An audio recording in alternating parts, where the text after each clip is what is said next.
छात्रा थी हमारे 24 बैच की। वो सेकेंड ईयर में, अभी 2 साल हो रहा है उसको यहाँ पढ़ते हुए। हम लोगों ने कभी ऐसा सोचा नहीं था कि वो लड़की ऐसा कदम उठा सकती है। वो बहुत ही मतलब स्वाभिमानी थी, आत्म स्वाभिमानी थी। कभी लगा नहीं था कि वो लड़की ऐसा कदम उठाएगी। लेकिन कुछ चौंका देने वाला सीन जो हम लोग के सामने आया वो ये था कि उसकी खुशबू कुमारी की 2 रूममेट, दोनों सिविल ब्रांच की थी। तो जब वो लोग क्लास जाने लगी 2 बजे, तो वो बोली कि खुशबू तुम भी चलो ना क्लास। तो वो बोली कि नहीं मेरा मन नहीं है, हम नहीं जा सकते हैं, तो वो तुम लोग जाओ। तो कैजुअली रूममेट्स लोग को लगा कि हाँ कैजुअली बोल रही है, मन नहीं होगा, कोई प्रॉब्लम होगा, ठीक है। तो वो लोग भी छोड़ दी। उसके बाद वो लड़की क्या की अंदर नहीं की नहीं पता। उसके बाद वो लोग दोनों चली गए क्लास। जब वो लोग क्लास से आती है तो दरवाज़ा खटखटाती है दोनों, तो दरवाज़ा कोई खोलता ही नहीं है। फिर वो लोग बोलने लगी कि मैम देखिए दरवाज़ा नहीं खुल रहा है, मैम प्लीज़ खुलवाइए। तो हम लोग सारे जितने भी हैं कॉलेज की जितनी छात्राएं हैं वो लगभग 10-15 के झुंड में हम लोग गए ऊपर उसके रूम में, रूम नंबर 305। उसके बाद उसको ठकठकाएं और ठकठकाने के बाद नहीं खोल रही है कि तो हम लोग जोर जोर से प्रेस करके पूरा मतलब तोड़ने का कोशिश की दरवाज़ा। जब दरवाज़ा तोड़ने का कोशिश की तो दरवाज़ा हम लोग से टूट नहीं रहा था, लेकिन ऊपर में एक कुंडी खुला था। ऊपर की कुंडी से देखे तो आधा दिखा कि मतलब बेड पे उसका कंबल पड़ा हुआ है। हम लोग को लगा कि कंबल के नीचे हो सकती है। कोई कह रही थी नहीं कंबल के नीचे नहीं है, कोई है ही नहीं रूम में। और फिर उसके बाद हम लोग वार्डन आंटी सबको बोले कि दरवाज़ा हम लोग से नहीं खुला, तो वार्डन को खुलवाने के लिए तो वार्डन आई। वार्डन अपना हायर अथॉरिटी को कॉल की। तो उसके बाद गार्ड लोग आए, सर लोग आए, सब मिलके 5-10 गार्ड और सर लोग मिलके दरवाज़ा खुलवाए। जब दरवाज़ा खुला तो वो बहुत ही चौंका देने वाला सीन था। वो लड़की फांसी के फंदे पर झूल चुकी थी और मतलब उसका पूरा इंतकाल हो चुका था। कैसा स्वभाव की थी लड़की तो शांत ही स्वभाव की थी, लेकिन आत्मस्वाभिमानी थी। जहाँ उसको सही गलत का कुछ लगता था तो वो लड़ाई अपने लिए करती थी, अपने लिए मतलब स्टैंड लेती थी वो लड़की। घर से कितना दिन पहले हुआ? घर से लगभग 4 या 5 दिन पहले आई थी। अभी करेंटली वो घर गई हुई थी। और घर से आने के बाद क्या कोई स्वभाव बदला हुआ लग रहा था? कुछ बदला तो नहीं लग रहा था, लेकिन एक कोई उसकी मित्र थी, उससे थोड़ा बहुत भी जो शेयर करती थी। अभी फिलहाल में वो शेयर उतना नहीं कर रही थी, शान से थी, क्लासेस वगैरह बंक कर रही थी, नहीं जाना चाह रही थी, ऐसा कुछ था।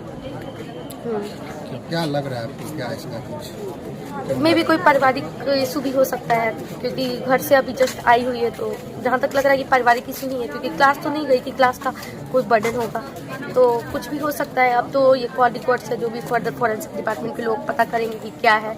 वैसे जब उसकी डेथ की थी तो जब फंदे पे झूली थी तो उसके कान में एक बर्ड्स था। तो मे भी शायद जिसको लास्ट टाइम कॉल की हो, जिसको बताई हो, कुछ उसको बता सके। यानी ये एक रहस्य है जिसको मतलब फॉरेंसिक डिपार्टमेंट वाले बोल सकते हैं। आप लोग आए तो अंदर से गेट लगा हुआ था? गेट लगा हुआ था, हाँ। और जब खुला गेट ना, एकदम चौंका देने वाला सीन था। वो लड़की लटक रही थी फंदे से और वो बिल्कुल मर चुकी थी।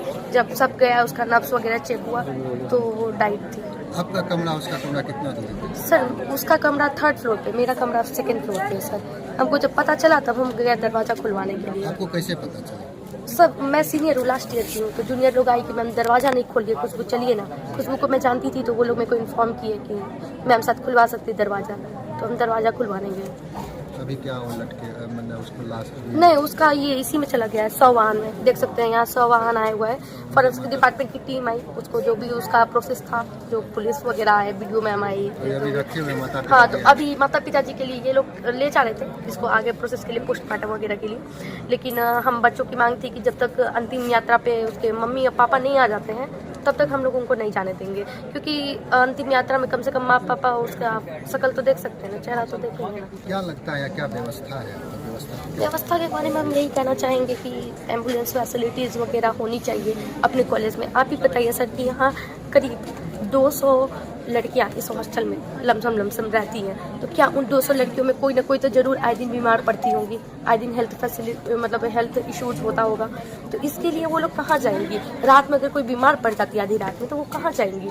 एक अगर एम्बुलेंस होगा तो वो जा सकती है। रात में ऑटो टोटोला भी इस रूट में आप लोग जानते हैं कि कोई नहीं आना चाहता। ये यूनिवर्सिटी वाला जो रास्ता है इधर बहुत लोग रीच नहीं कर पाते। हमारा कॉलेज ऐसे जगह पे PP Mandal of college of engineering Madhepura, जहाँ पे इजिली टोटो वोटो रात में नहीं मिलता है, तो टोटो वोटो भी नहीं आता है। सब ऐसे टाइम पे छात्र है क्या करेंगे। तो हमारी यही बिहार इंजीनियरिंग यूनिवर्सिटी के जो भी नियंत्रक है और वाइस चांसलर है या फिर नीतीश कुमार जी हैं सरकार, उनसे यही मांग है कि वो हमारे पूरे जितने भी बिहार में कुल 38 जिले हैं, जितने भी इंजीनियरिंग कॉलेज स्टैब्लिश किए हैं, उसमें कम से कम एक प्रॉपर एम्बुलेंस का फैसिलिटी तो होना चाहिए और medical facility as soon as possible बच्चों को देना चाहिए। एक नंबर होना चाहिए कि हाँ इस नंबर पे हम कांटेक्ट करके तुरंत बुला सकते हैं आपातकालीन स्थिति में। और आपातकालीन स्थिति कभी भी बन सकती है। आज जो ये खुशबू के साथ हुआ है वो किसी और के साथ भी हो सकता है, चाहे रीजन जो भी हो सर। एक हेल्थ रिलेटेड इशू किसी के भी साथ हो सकता है। तो क्यों ना इसके लिए एक सोचा जाए और एक ऐसा एम्बुलेंस वगैरह का फैसिलिटी प्रोवाइड किया जाए। ऐसा अभी आप हाल फिलहाल में देख सकते हैं कि कौन सा इंजीनियरिंग कॉलेज था, सीतामढ़ी इंजीनियरिंग कॉलेज में एक 2 घंटे से लड़की छात्रावास में बेहोश पड़ी थी।